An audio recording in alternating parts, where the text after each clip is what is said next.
মাটিহীন মানুহক মই তোমাৰ বতৰা সোধো। কথা ৰেকিবুল হক 19/12/2025। পাঠ পূৰ্ণিমা বৰাগোহাঁই। গাঁৱৰ পিছত গাঁও ঘূৰি মাটিহীন মানুহক মই তোমাৰ বতৰা সোধো।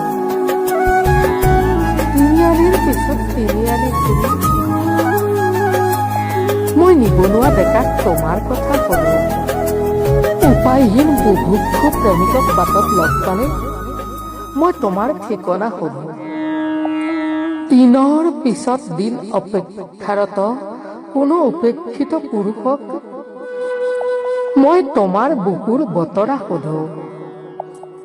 এই বুকু হুমুনিয়া কঢ়িয়াই মই মাথো আশাহীন ভাৱে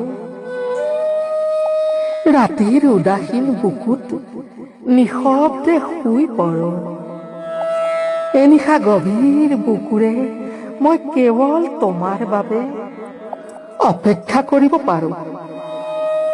মই জানো এই অপেক্ষা অন্তহীন আৰু মোৰ বুকুৰে বৈ যায় হাজাৰ প্ৰেমিকৰ দুখৰীয়া চকুলো।